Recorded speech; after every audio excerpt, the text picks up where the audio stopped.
everybody. I want to welcome you to the Social Science Forum today and to the Jack Mullen Lecture. Jack Mullen was an alumnus from UNBC. He received his BA in economics and has very generously helped provide funds for this seminar series. It is my distinct pleasure today to introduce you to Professor Borjas, the Robert W. Scrivener Professor of Economics and Social Policy from the John F. Kennedy School of Government at Harvard University. He is considered by many to be the leading immigration economist in the United States, America's leading immigration economist, a preeminent scholar in labor economics. He has been elected to the Society of Labor Economists. And he's written over 100 research articles that have appeared in books and scholarly journals. Several of the books that he has written include Heaven's Door, Immigration Policy and the American Economy, Labor Economics, a textbook which I will be using next semester if you want to come to my class and learn and love his textbook, as well as other books that he has edited. I am very happy to be able to introduce you to hear such a distinguished scholar today here at UNBC on as important a topic as United States immigration policy.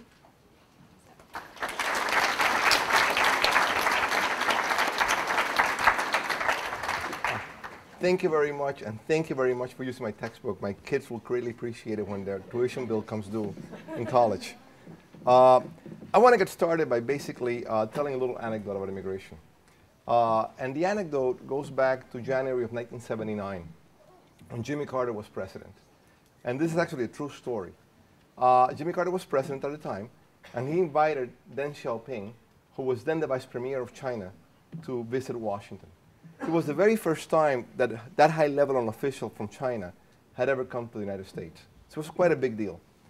But Jimmy Carter couldn't wait to get Deng Xiaoping into the Oval Office because Jimmy Carter had a whole bunch of things to tell him about human rights in China.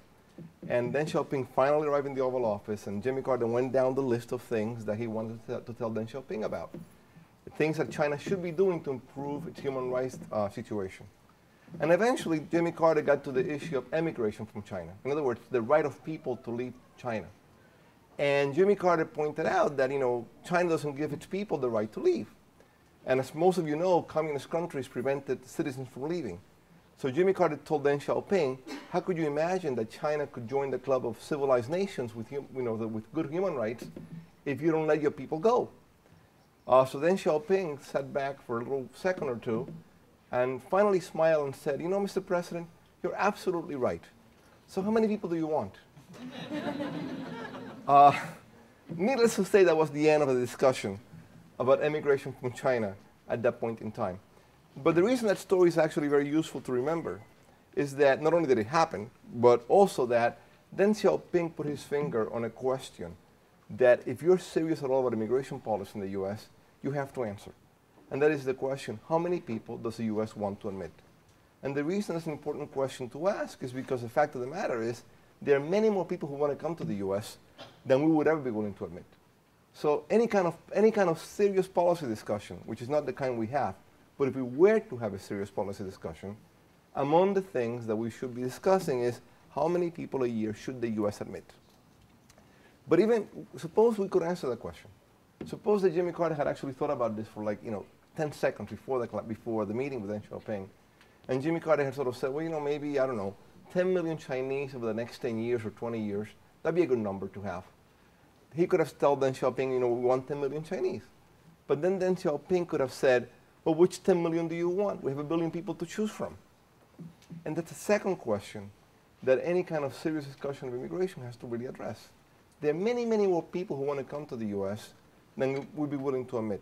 So we have to limit the number, number one, but then we have to pick and choose. And the question is, which criteria should the US use to pick and choose? Clearly some criteria has to be chosen, and the question is, which set of variables should we pick from in determining who gets those green cards and those citizenship papers. Now, what I want to do today is basically give you, 40, 45 minutes or 50 minutes of sort of a description of what immigration policy in the US is like, what economists have decided is the economic impact of immigration by studying it, and then what it all means for policy. And then I'll open the floor up to questions, and we could have questions for 50 minutes or so at the end, okay? So let me get started by basically describing to you a little bit about immigration in the US. And if this ever works, I will be happy to start. Okay? It was working just a few minutes ago, of course. Let me just go there and see if I can move it by hand. Oops. Oh, here we go.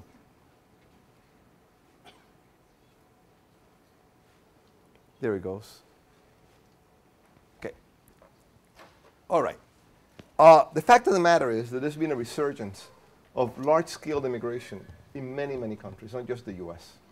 So when we think about the immigration problem, it's not just a US issue anymore. And this sort of gives you a little data of what the situation is like in most countries, in some of the developed countries. Overall in the world, about 3% of the people in the world today live in a country where they were not born. So that's how much immigration there is in total. But the fact of the matter is that those 3% tend to live in in a few selected countries. And you can basically see here that in some European countries, the fraction of the population that's foreign-born is actually greater than in the US.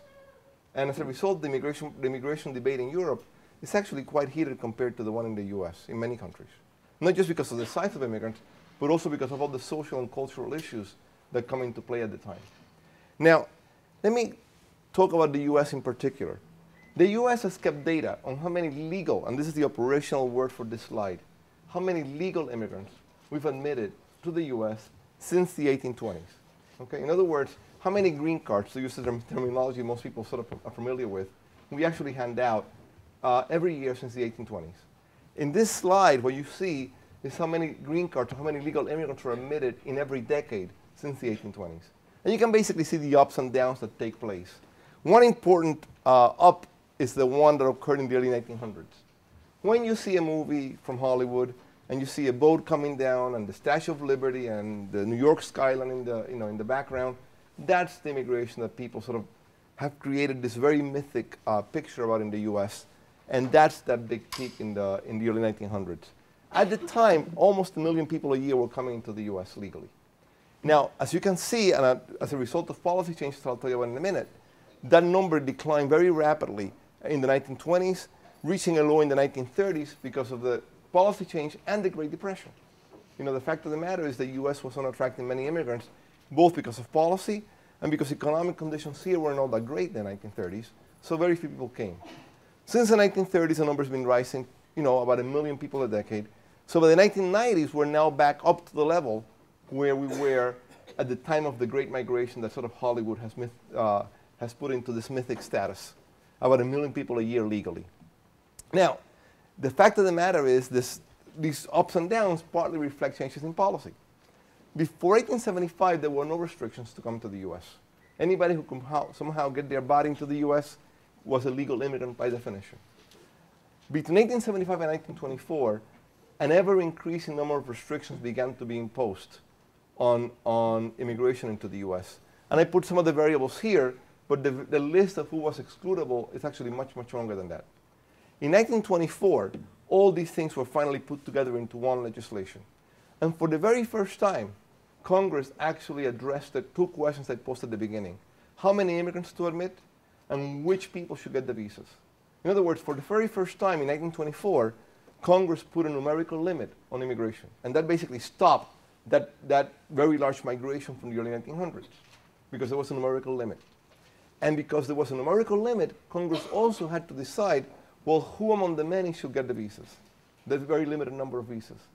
And the way Congress decided was by something called the National Origins Quota System. Basically, the idea was that Congress would allocate visas to countries according to the ethnic composition of the US at that time.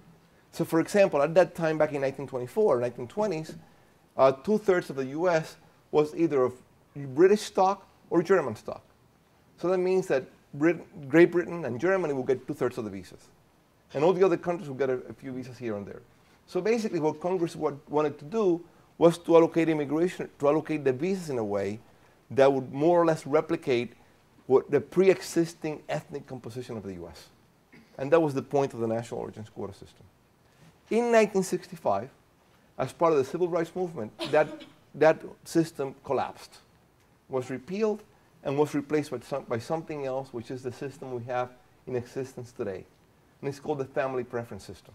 In other words, in 1965, Congress said, let's revisit the whole issue.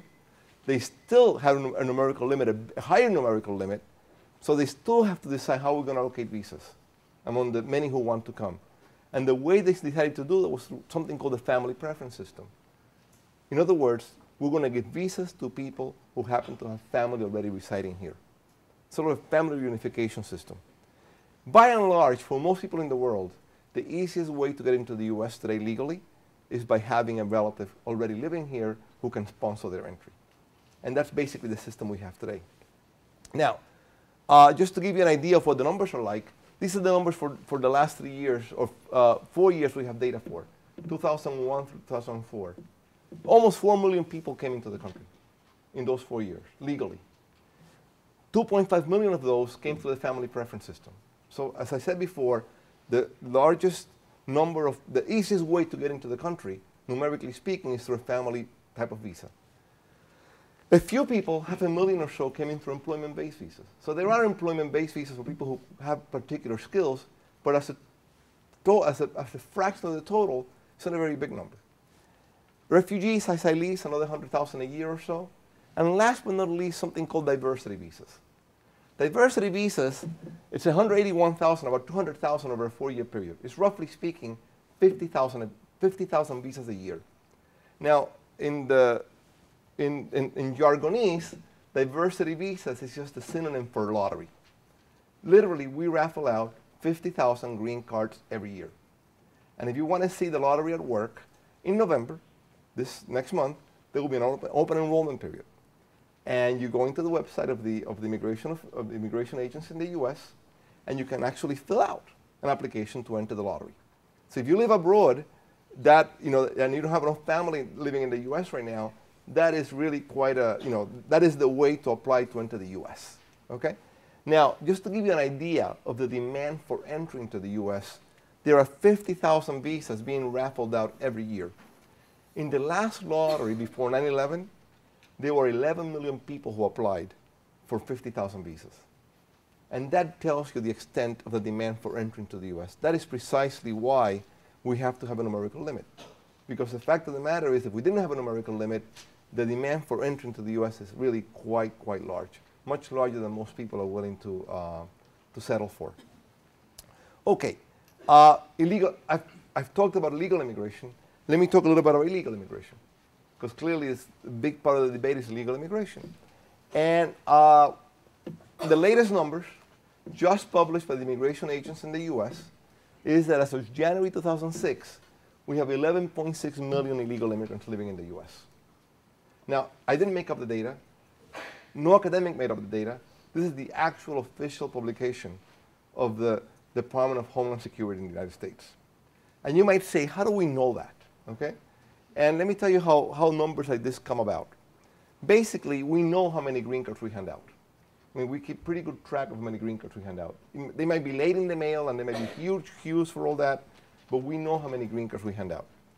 So we can basically, we know, given the age of the people who we gave green cards to, we know how many people should be alive in the US at any point in time, roughly speaking, who will have green cards, who are foreigners. The census goes out and counts people, okay? And the census makes a pretty good effort, a very strong effort, to try to count everybody, including illegal immigrants. So the census comes back saying there are X million foreigners living in the US. Well, we know how many there should be, and we know how many the census counted. That difference is the number of illegal immigrants. And that's how we do this. We've been using this methodology for quite a few years. And you can basically see what happens to the number if you do the same methodology in different periods. The same methodology in the previous report published by Homeland Security, which was in January 2005, estimated only 10.5 million. So in 1 year, the number of illegal immigrants in the United States increased by over 1 million people. In January 2000, the same methodology estimated 8.5 million. So per year it's been going up at the rate of 500,000, and it seems to be increasing. So when people talk about the illegal immigration problem in the US, This is the magnitude of the problem that we're talking about. About 3 million live in California, and 1.6 million in Texas, and the rest are dispersed throughout the country. And only about 60% are from Mexico. Most people tend to think of illegal immigrants sort of in the stereotypical view of a Mexican running across the border. Well, the fact of the matter is that many immigrants who are illegal in the United States don't come in that way and don't even come in from Mexico. What people tend to do is they come into the United States with a tourist visa, or may I say it in this audience, with a student visa, okay?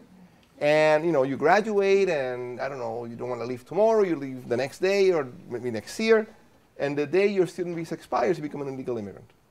And so there's a lot of people who come into the US legally, either through tourism, through business visas, through student visas, who don't quite leave at the time they're supposed to leave. And you can basically see that the number adds up over time, and it's not a trivial number. Okay?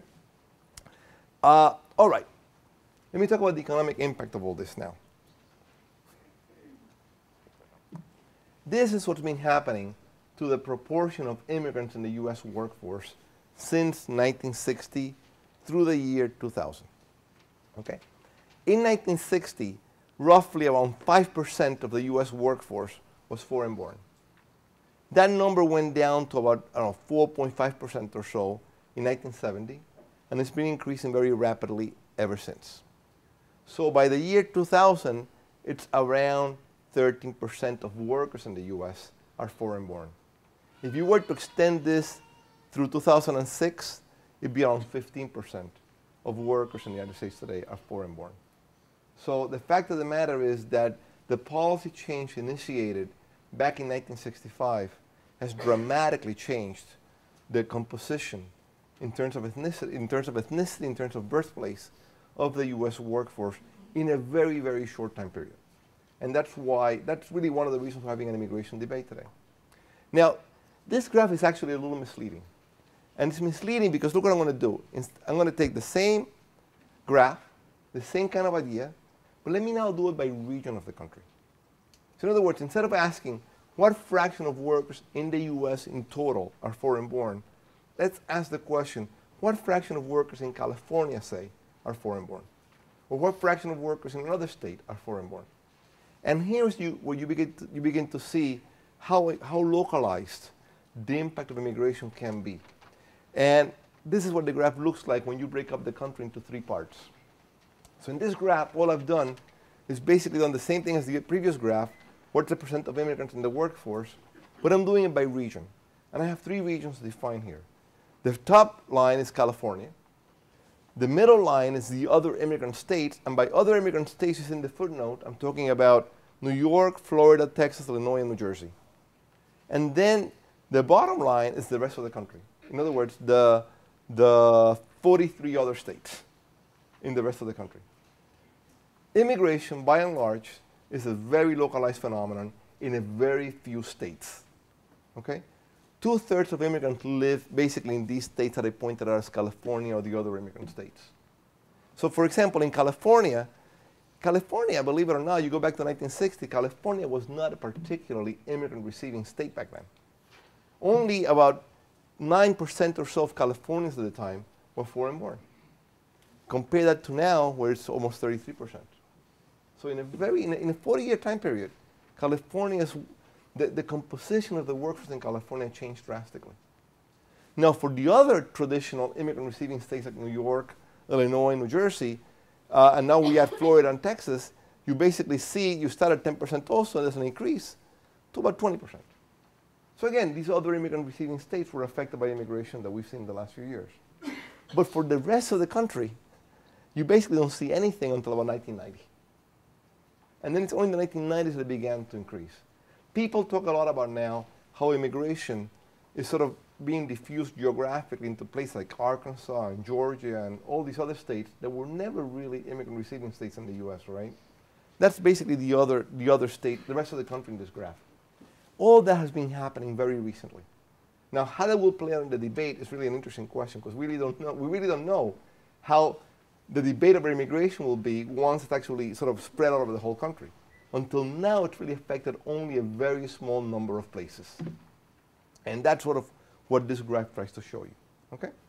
Now, the other thing that's worth remembering about immigration in the US is this graph. And this is really the reason why we're having the kind of debate we're having in the US today over immigration. Now, what this graph shows you is basically the wage gap, the wage differential between the average immigrant working man and the average native-born working man. In other words, just look at census data and ask yourself, how much do immigrants make on average? How much do natives make on average? And what is the percent wage gap? So to give you an idea of how to interpret the numbers, look at the 1960 point. Okay, so you go back to the 1960 census data. And in 1960, immigrants on average were earning about 8% more. Okay, it's above zero, 8% more than natives. Okay? So just imagine going back in time to 1960 and just think about the way people would have discussed immigration back then. The typical immigrant in the country back then was someone who was very skilled, who did quite well in the labor market, and who on average was actually earning more than the typical native man was earning. Now, the point of the graph is that if you were to do the same calculation for every census point that we have since 1960, it's a pretty clear trend. Okay, you don't need fancy econometrics, fancy statistics to sort of see there's something going on here that is worth discussing. And what's going on here is that over time, something happened to the skill composition of who the immigrants are. In other words, compared to natives, immigrants began to do relatively worse. So by 1970, for example, immigrants and natives were almost even in terms of earnings parity. By 1980, they were 10% worse off in terms of earnings parity. By 1990, about 15% worse off. By the year 2000, almost 20% worse off. So again, just think about what's been going on. In a very short time period, from 1960 through 2000, we've had a situation, we've had a policy shift that basically led to a huge increase in immigration. Back in 1960, roughly speaking, 5% of the workforce was foreign-born. Now it's around 15%, so a huge increase in immigration. At the same time that was happening, we've seen a dramatic shift downwards in the productivity of immigrants compared to that of natives. In other words, in how immigrants in the labor market as compared to that of natives. Now, let me be very clear about this, so I don't want you to get the wrong idea. This is not saying that every immigrant who comes into the country is low skilled. This is not what this is saying at all. Clearly, there are many high-skilled immigrants and there are many low-skilled immigrants. There's a huge distribution of skills among immigrants, right? Some immigrants do very, very well.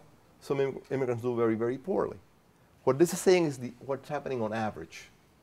And on average, it is that the lower end of the earnings distribution tends to be more and more affected by immigration in some sense, right? Because that's where most immigrants are coming in, okay? Now, some of that may be due to legal immigration. Some of that may be due to a policy shift. Don't forget, there's a lot of things happening at the same time. Number one, we moved away towards a family preference system. The family preference system doesn't account for skills very much. And to the extent it does, then it might be leading to something like this. We've also had a lot more illegal immigration. Illegal immigrants, by definition, are not really being screened at the point of entry. To the extent they bring low skills, they would tend to push average earnings down for immigrants.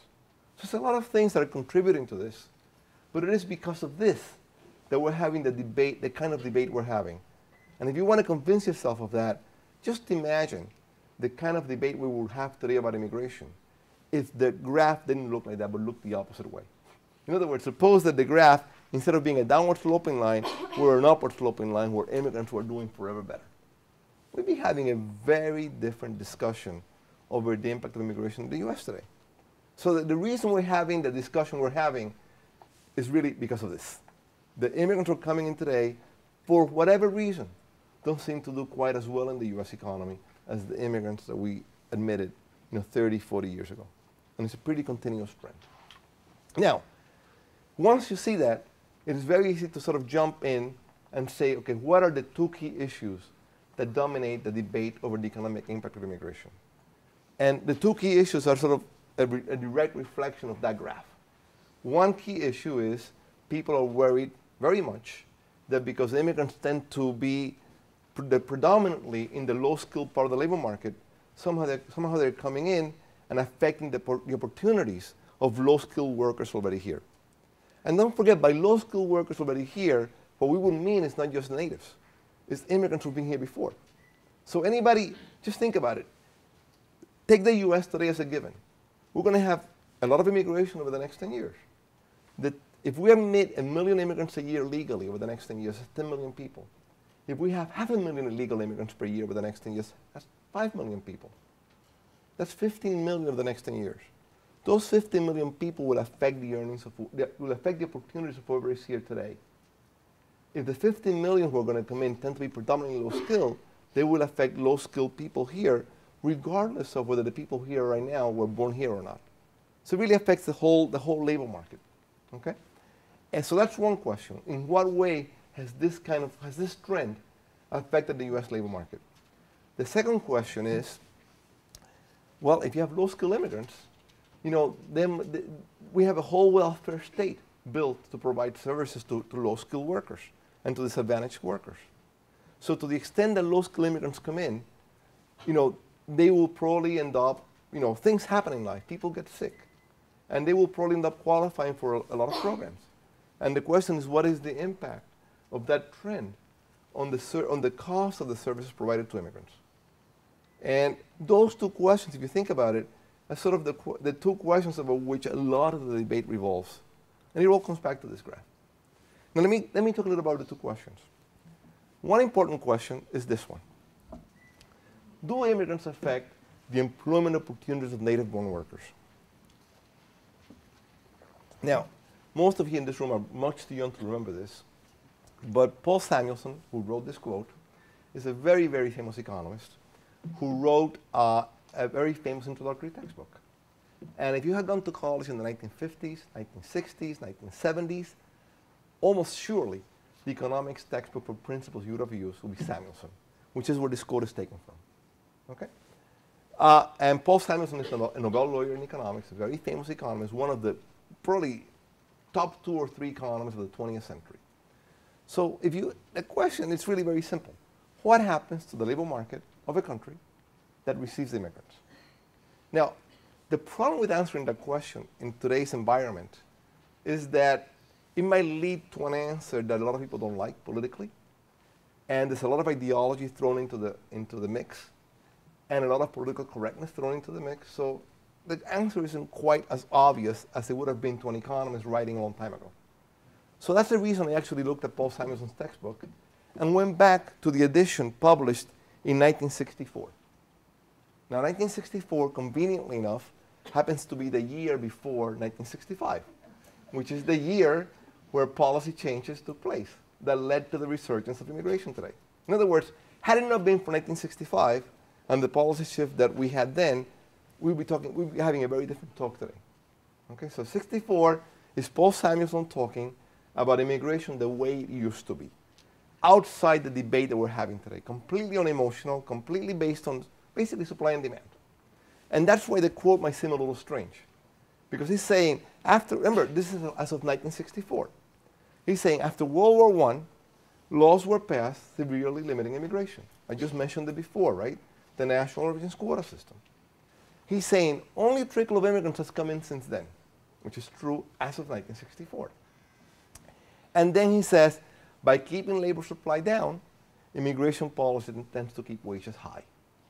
Now, if you ask any economist what happens to the price of a good when supply is restricted, they would say the price of a good goes up, which is sort of all that Paul Samuelson is saying here. Now, let's take the same logic and turn it around to today's situation.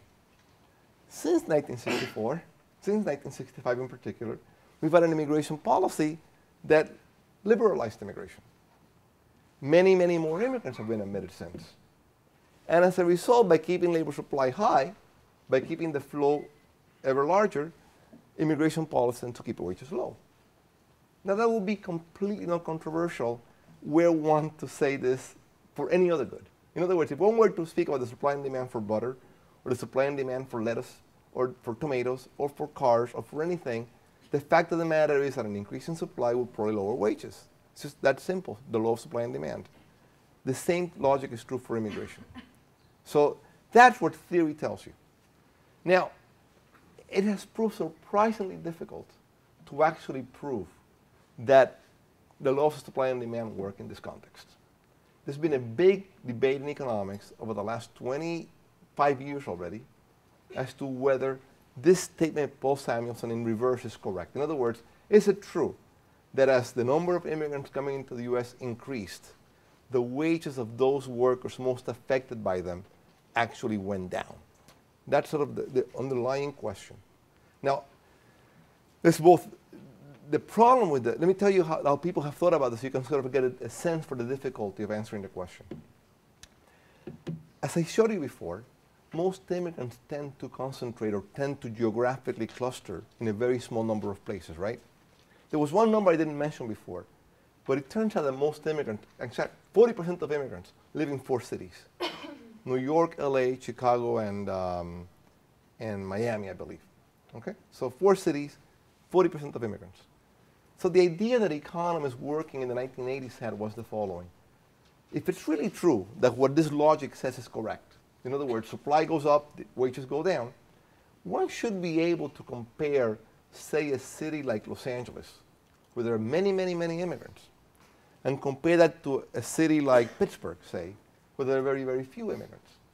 And if this logic is true, one would expect to find that holding other things constant, the wage in LA as immigrants came in fell as compared to the wage in Pittsburgh, which didn't fall because few immigrants went there.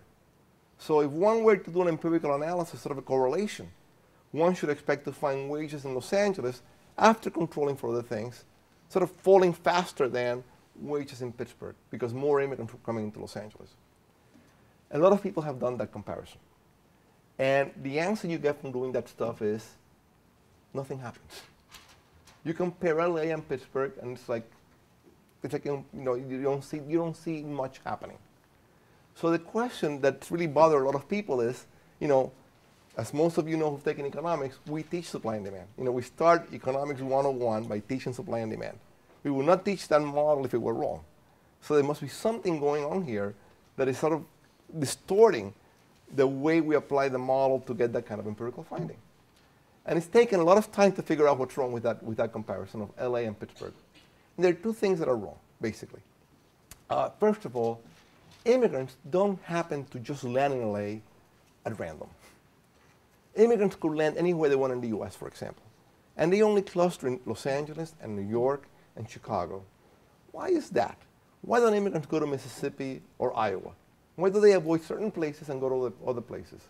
Well, think of what a rational human being would do.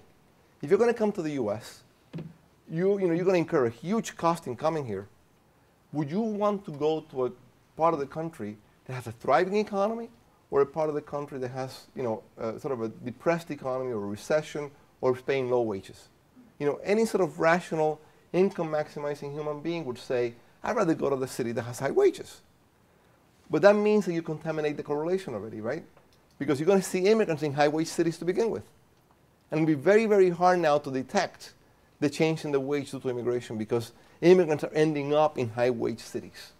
So when you compare LA and Pittsburgh, you're comparing a high wage city with a low wage city, or I shouldn't say a low wage city, but a lower wage city. And it may be very hard to sort of get over that spurious correlation to get the negative impact implied by the supply and demand logic. So that's one problem with the correlation. The second problem is the following. Suppose immigrants come into LA. Well, and suppose wages do fall. Do we really think natives will know nothing about it? I mean, the fact of the matter is that most of us have choices. And if immigrants come into LA and really depress wages there, a lot of people will be leaving California. And in fact, many people are leaving California. So the point of the matter is that natives will respond by moving someplace else. And when natives respond by moving someplace else, that means the supply of labor in Pittsburgh goes up, which means that sort of it's like a bathtub, right? The water goes in here, but it moves eventually here, and everything in the end is equalized. So any kind of flow of jobs or of workers will tend to equalize the economy overall. And that again makes it very difficult to see whether, to sort of apply this logic to the LA-Pittsburgh comparison. So there's been a new strand of research going on that basically says, okay, we can't really compare cities. Let's just look at the nation as a whole. In the nation as a whole, is it true that the wages of those groups that had the most immigration grew the least over the last 40 years. In other words, let me define a group. Suppose you look at a particular skill group of, say, high school graduates in their 30s. So many immigrants come in for high school graduates in their 30s. Is it true that if you compare the high school graduates in their 30s to say college graduates in their 40s, and if whichever group got more immigrants should be the group that had the least wage growth? That would be the idea.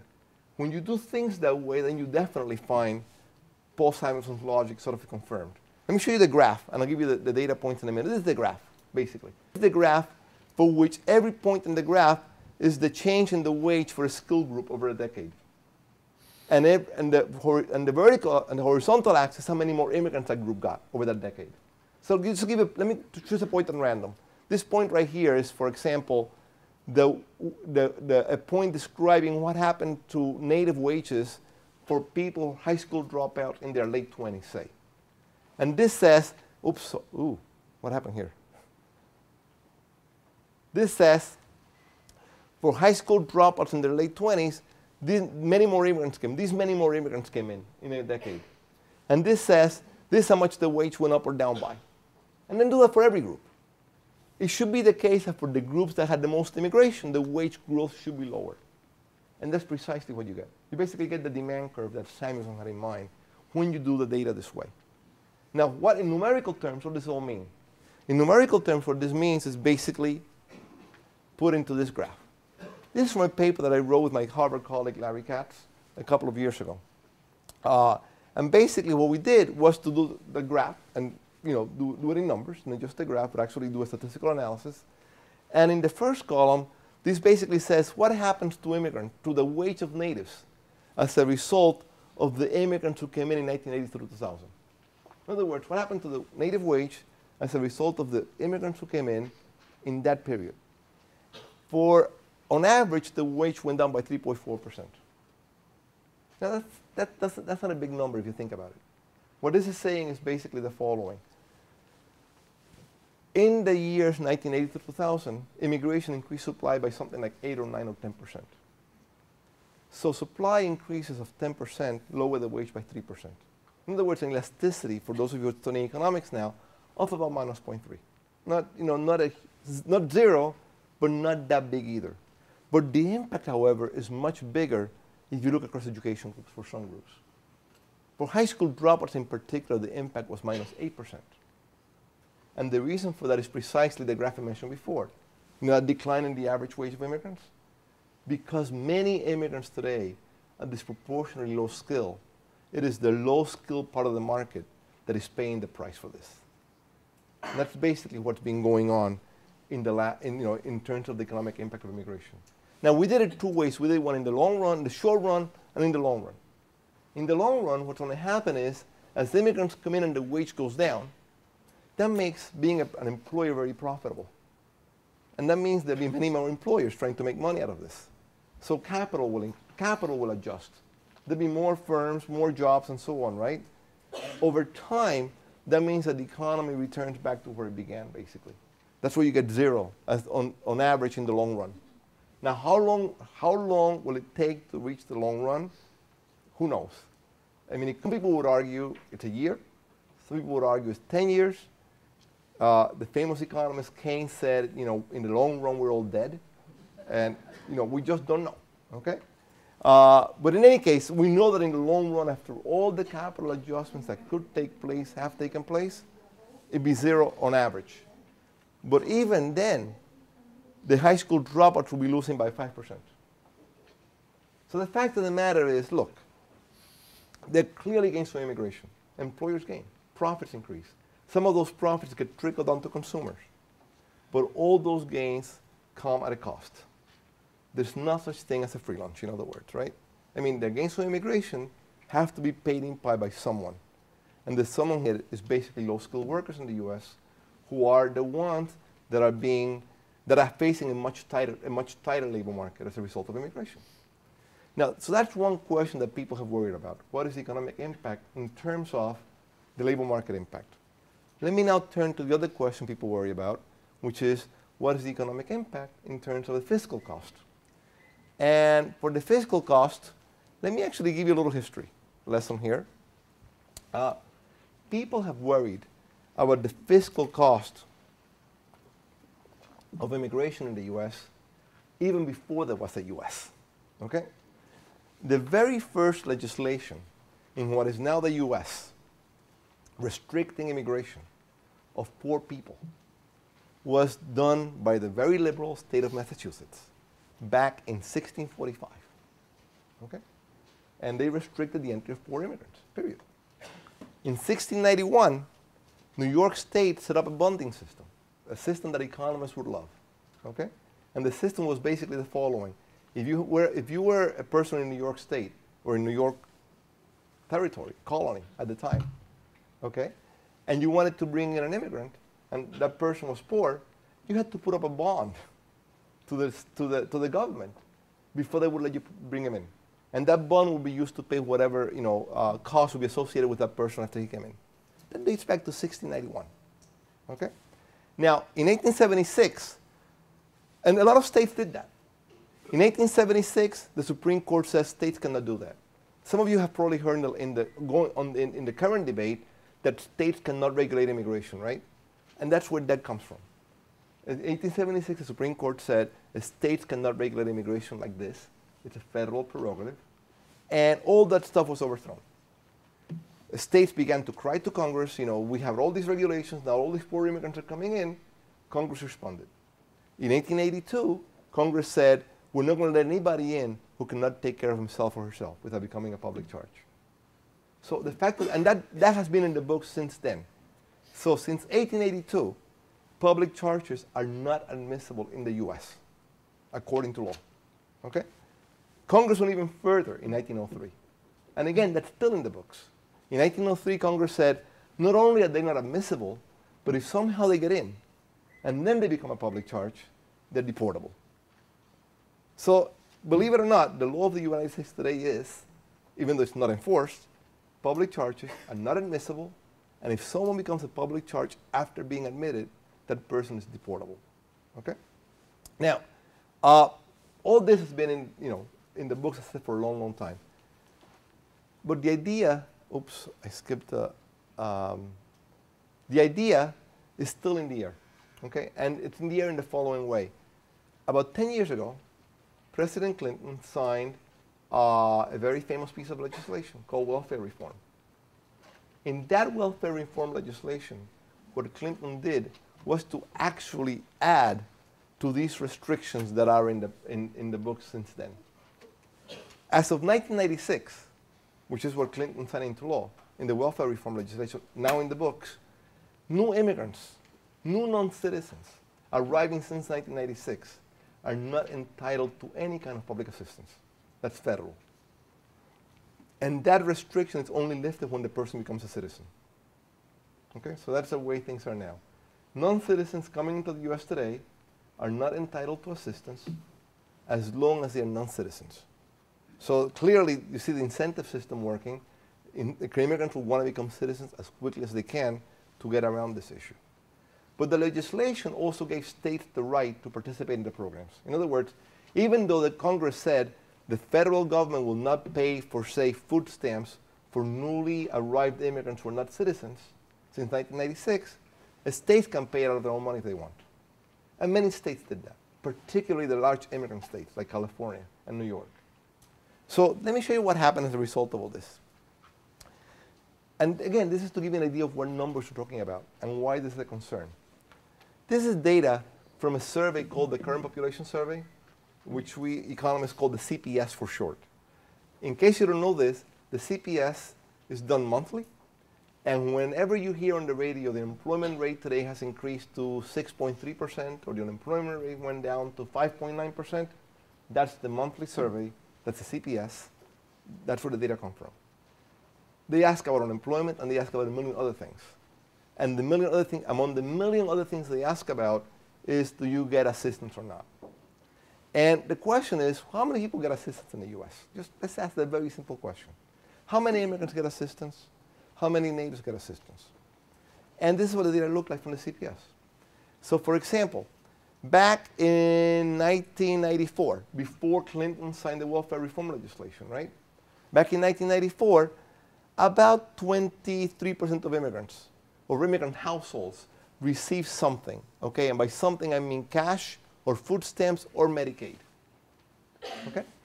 As compared to only 15% of native-born households. So it's clearly a big difference. Now that number for immigrants took a deep dive, as you can see, around 1996, which is the welfare, that's the impact of the welfare reform bill. It clearly had an impact. But you can also see that soon thereafter, all this has basically gone away, and we're now back where we were before. Okay? And for two reasons. And I mentioned both reasons already. Congress gave states the right to put in state funds to replace the cutbacks in Medicaid and food stamps and cash benefits that were federally funded. And the main immigrant receiving states did that, namely California, New York, Florida, New Jersey. Only one immigrant receiving state did not do that. And it doesn't take too long to guess what it is, Texas. So that's the only state that did not do that. The other reason why all this has been neutralized by now is the way the law the way the law is written. The law says all these restrictions will disappear the day an immigrant becomes a citizen. Okay? What that means is a huge incentive now to become a citizen. And as all of you probably know, there's been a huge increase in unbelievable queues trying to establish, for immigrants to become citizens. And both of those things together basically neutralize the whole law. So we were back to where we began. In the 90s, Congress was really worried about this, tried to pass legislation that would actually take care of the problem, but you can basically see that it didn't work. And we're back again in the debate that we're having now because of all this. And those are really the two main reasons why the skill composition of immigrants is such an important variable. Who we get, which is the question I raised at the beginning, one of the two questions, is a crucial part of immigration policy. All right, let me ask you this then.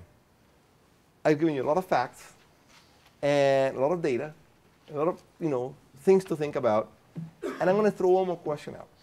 So, what do all these empirical findings imply about U.S. immigration policy? And you'll be shocked to know the answer. Nothing at all. Okay?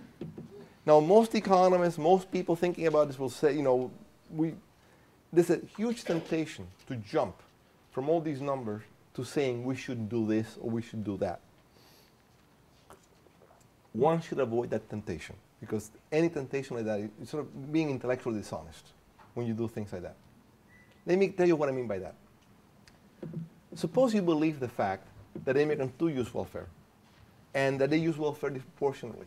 In other words, it's a pretty big fiscal cost of immigration, right? Suppose you believe that fact. Does that imply that U.S. immigration policy should shift so that we don't allow people in who use welfare? Well, it depends. If the goal of immigration policy were to save taxpayer money, yes, it would imply that. If the goal of immigration policy is an anti-poverty program for the rest of the world, it wouldn't imply that. That's what we want to do. We want to bring in people who need our assistance.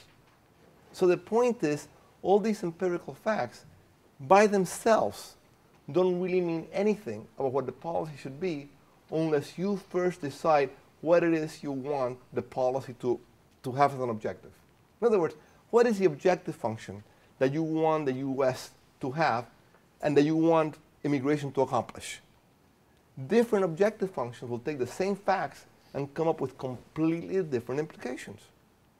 So that's, the social scientists have really, a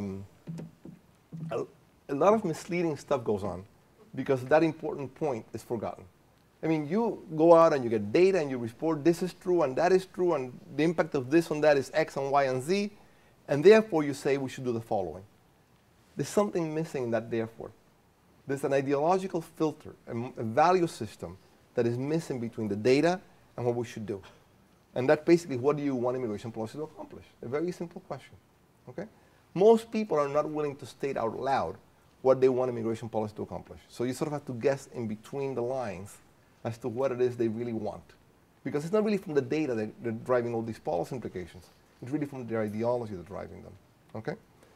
So to think about it in a better way, I would suggest the following way of thinking about it. As I said at the very beginning, we need to answer two questions. How many immigrants to admit, and which immigrants to admit? You can think of immigration policy as a point system, okay? A little formula. And if you want to see a formula at work, when you get home tonight or your dorm room tonight, Google Canada immigration. When you Google Canada immigration, it will take you to the Canadian immigration website. The Canadian immigration website will say to you, welcome. You want to move to Canada? Take this test. And there, right on the web, there will be a test. And they will ask you questions. They will ask you things like, how much education do you have? Depending on your answer, they will give you points. How old are you? Well, if you're 20, great answer. If you say over 45, terrible answer. And they'll give you points for that too. Do you speak English? Terrific. French? Great. Not neither? Pretty bad. Very bad answer. And you go, what do you do for a living? They will ask you. A few years ago, if you had said economist, it'd be 1 point. Now they've increased it a little bit, but not by much. So depending on the answer to that, they grade you there too. At the end of all this, they'll add up the points. And the computer will do it itself, right? You don't have to even bother doing it, in a calculator. It just does it. It says, you got X points. And then they will say, this month, the passing grade is Y. And if you pass, go see the consulate. That's the point system at work. Okay? Now, you might think whatever you might think about that. You might say it's good or bad. But the point is they've actually sort of rationalized what it is they want to do by deciding on the passing grade, which is how many immigrants to admit, by deciding on the weighting they give to different things, which is who to admit. The US has a point system too, but we will never admit to that officially. In the US, they ask you one question. I'm exaggerating here, but not by much. The one question they ask you is, do you have family already living here? If you say yes, you get 100 points. If you say no, you have 0 points. That's the US system at work. So a little more rational system needs to come up. But before we come up with that, we have to sort of address, what do we want policy to accomplish? Whose well-being do we want to maximize? You're going to get different policies if what you care about is the native taxpayer, or the native worker, or the immigrants themselves. And that's not something economics can help you with. That's really a value judgment, an ideological question, who it is you want to help out. Okay, let me finish up. Before I take questions, we're sort of bringing up 3 issues that have been in the public debate recently. Okay, legal immigration, the role of skill filtering that I just discussed versus the family preference system. As most of you know, the debate that we had this summer, the bill that was being discussed in the Senate, created by McCain and Bush and Kennedy and all those people, actually for the first time had a point system for the US. I just described for Canada. Okay? It would only apply to a small number of immigrants, but for the first time they actually had a point system. So the idea is already built into the debate. It is not completely out of left field to say, let's have a point system, which would have been 10 years ago. So there's already a sense that we need to do something about the skills of immigrants, and the way to do it is by switching to some kind of skill filtering like the point system Canada has. The other part of the debate that we had this summer was about illegal immigration, including the amnesty program and the guest worker program. Let me talk about guest worker first, okay? The guest worker program, there's actually a very famous, there's 2 famous statements about guest worker programs that I'll do both, okay? One famous statement is, there's nothing more permanent than a guest worker. And that's worth remembering, okay? The next time we have the debate. Whenever people talk about guest workers, they're really not telling you completely what they mean. Because we all know that, especially given the way U.S. immigration policy works, guest workers come in, and what happens if they get married? You can't kick them out, because once you get married, you're entitled to a family preference connection, right? What happens if you get sick? A million questions that aren't quite addressed in a guest worker program.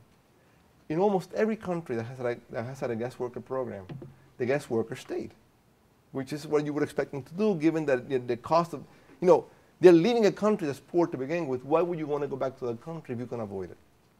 whenever people talk about guest worker programs, just remember that the real debate is really over an increase in immigration. And it'd be a much more honest debate if that was the way it was phrased. The other famous thing about the guest worker programs that's worth remembering is, again, in the German context, somebody said about it, we wanted workers, but we got people instead. That's also worth remembering. I mean, trading people is not the same thing as trading an automobile that you can discard the day it's done. It's a very different issue, especially in the context of modern economies with very complex welfare states. So it's worth remembering there's a distinction between goods and people, and really very different things. And last but not least, immigration. If I knew what to do about illegal immigration, I'd be making a lot more money than I'm making, okay? I don't know the answer to the problem. But I can tell you the following, and amnesty is probably not a good answer, just because of the following. It's a real important fairness issue that people don't tend to address very much when it comes to amnesty. And the fairness issue is the following. Because of the family preference system, and because there are numerical limits, there's actually people who've been waiting in different countries all over the world in line for many, many years. Okay, I just looked up a couple of nights ago before I did this, the current queue for people waiting online from the Philippines, okay? And in the Philippines, there right now are people whose brother or sister sponsored their entry back in July 8, 1985, online. And the number was just called. So those people actually just got the green card this week. They waited in line 22 years to get the green card. Now you put that in the context of having an amnesty where all those lines are completely disregarded, and people who've been waiting 22 years or 10 years from other countries are basically, told, well, you follow the law and tough. It's not clear that you can maintain a valid immigration, a logical and valid immigration policy in the context of an amnesty. Moreover, just think of what will happen if you don't resolve the problem of illegal immigration right now, 5 years from now. Just think of the incentives that an amnesty will create for illegal immigration in the future. There's nothing in this proposal that will actually stop illegal immigration. I mean, just take, for example, guest workers. What is to say that guest workers, when the visa expires, don't become illegal immigrants? And what do you do 10 years from now? Have another amnesty? We already had one. We have to do something about the 12 million people who are now here illegally at some point. And the question is what? Okay? And national security, the last issue. I mean, I haven't talked much about it, but all this discussion pales in comparison to what the debate would be like if something were to happen 3 or 4 years that will be immigration related and that could be traced to immigration, for example. And the chance of that is not zero. I mean, there's a probability that it will happen at some point, and more likely than not, it will involve some kind of failure of the immigration system to take care of the problem. So all these things coming together to make a very, very complex set of issues. So let me just finish up by pointing out what I think is the main lesson from economics. And the main lesson from economics, I think, is that, again, I mentioned it before, there's no such thing as a free lunch. It is true that immigrants come in. It is true that they increase profits. It is true that some of us benefit a lot by that. We buy cheaper goods, we have maids, we have people to mow our lawn and all that stuff. But it is equally that somebody pays the piper for that, in some words. Okay? You cannot have these benefits unless there's a cost attached in some part of the market. And who is to say who should bear the benefits and the cost? And that's what the debate is really about. I mean, that's really what the political and moral debate should be about. Not everybody can gain. And the question is, what kind of immigration policy can we devise where the benefits accrue to what will be an acceptable political consensus and the costs are minimized? So let me stop here and take questions.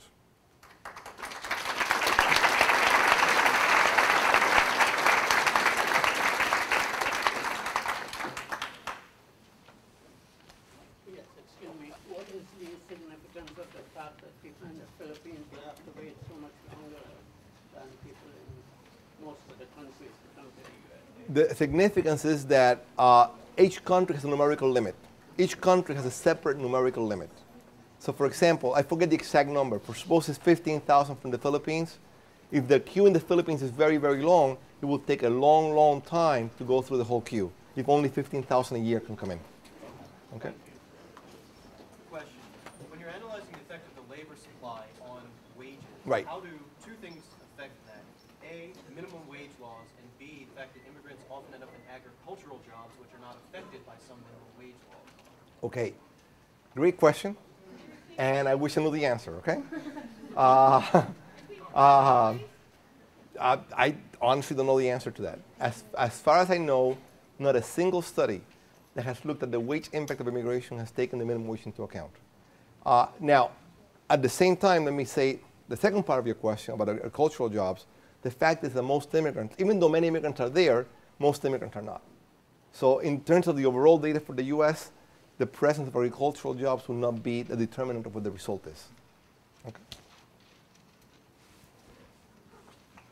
Is the quota for refugee immigrants unlimited, and if so, how does that affect? The quota for refugee immigrants is not unlimited. It basically, it's not even clear it's a quota. What happens is every year, according to the law, Congress and the president meet and decide on a number. And every year it's a different number, the same number as last year, and they decide on a number and where these visas will be allocated. So it's supposed to be in consultation between Congress and the president. So they also could be in a giant queue of their own. There's a number decided every year through some political means that I don't fully understand. Okay? When you analyze the percentage of the wage differential, is that just legal or illegal immigrants as well? And also, how do you calculate the wage of illegal immigrants, the average wage? Okay, it's everybody counted in the census. Okay. What economists tend to do, what social scientists tend to do to study immigration is use census data. As I mentioned before, the census goes out and counts people and tries to count illegal immigrants. We don't know who's legal or illegal.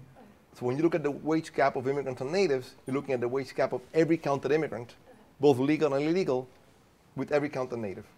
So that would be the answer. You've given us a very useful overview of the macro view of the problem. But of course, the economy is a series of segments. When you look at particular segments, do we have information about the impact of immigration on, say, construction, meatpacking, taxi drivers, et cetera? The honest answer is no, we don't. Okay? And the reason is because the debate over the last 20 years has been basically just trying to solve the technical problem of how to go about measuring an impact. And we sort of resolve that. Now that we've done that, we can move on to sort of say on this sector, the impact might be this or that, right? But that step has not been taken yet. So most of the studies have not looked at particular industries. It's been sort of a national economic kind of analysis.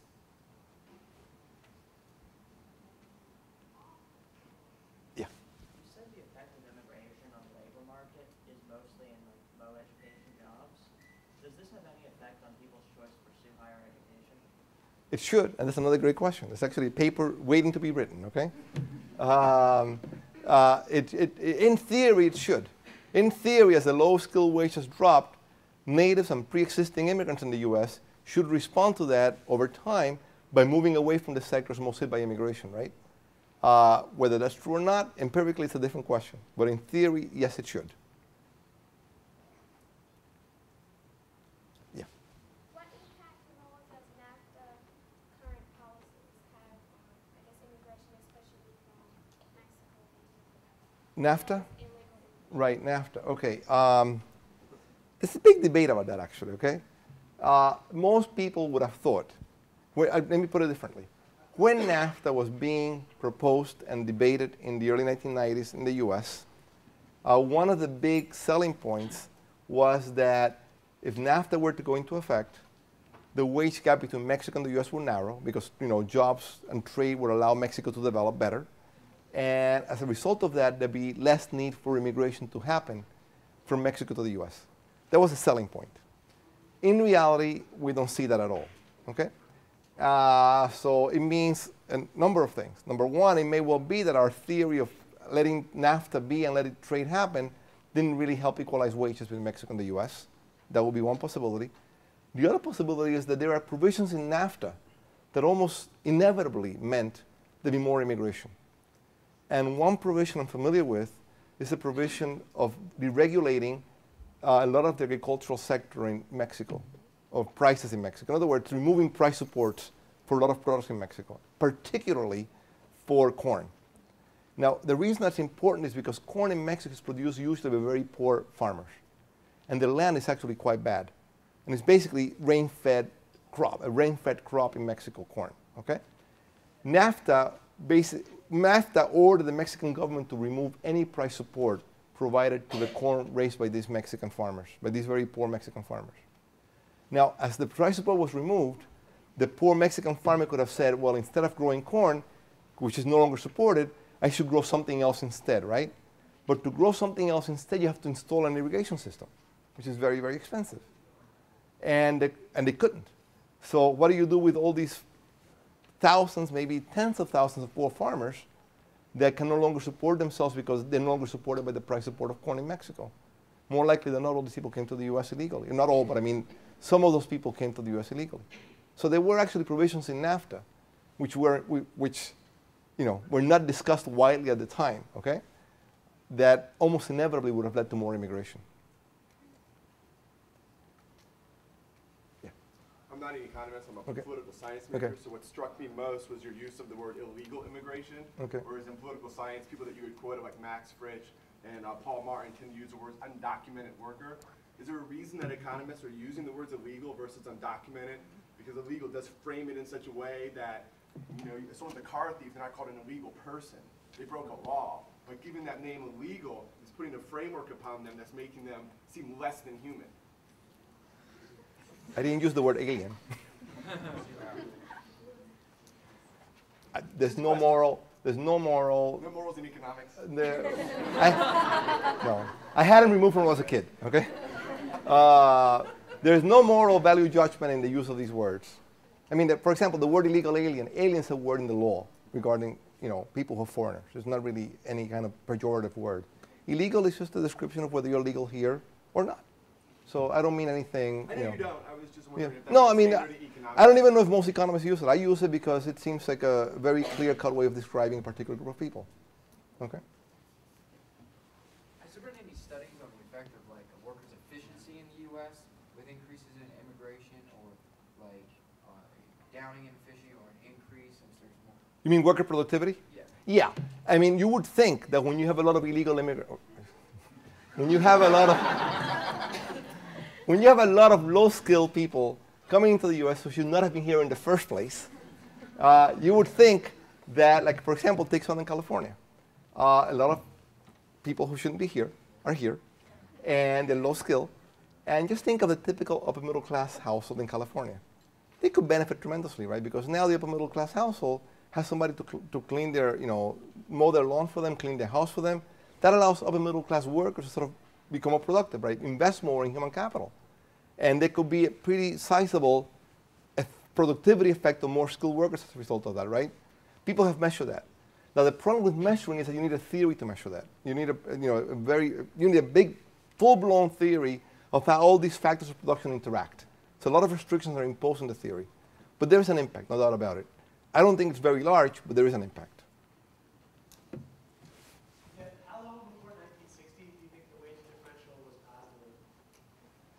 How long before 1960 can you get the wage differential back? It was probably dating since I would say since 1940 or 50. And the reason is, just think of the immigrants who dominated the flows. I mean, few immigrants came in the 30s, right? Few came in the 40s. And just think of who they were. The people who came in the 40s were basically a lot of European refugees from the Nazi regime, right? And they tend to be highly skilled, so that's probably the reason why that wage differential was so large back then. Maybe one more question. Okay. In regards to the amnesty issue, because so many of the older generation will be entering like a retirement age and leaving the workforce, would it create a larger need for the issue to be addressed so that they'd be able to enter a greater part of the workforce than what they're currently restricted to, being undocumented workers? Do you mean, I didn't understand, could you repeat that? I didn't quite understand it, okay? With a large portion of the population entering retirement age, Right. and probably leaving the workforce, with the parts of the workforce that illegal immigrants can't necessarily enter because they're undocumented, Or do you think that would lead to a greater policy shift towards an amnesty? I don't think the discussion over amnesty or not will depend too much on the aging part of the population. The reason being that one of the reasons people worry about the aging of the native population and immigration is because of the potential that the new immigrants can come in and basically support the older people in their retirement, right? Illegal immigrants probably cannot do that. They tend to be pretty low skilled to begin with.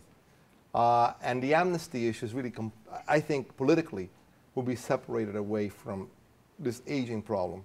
It's much more a question of what do you do with a very large group of people who are here, 12 million people, who don't really want to go back. I mean, how do you handle that situation without creating a problem for the future again? That's really the basic question. It's a very hard question. It's not clear what the answer is. Well, Okay. thank you very much. As part of the conclusion.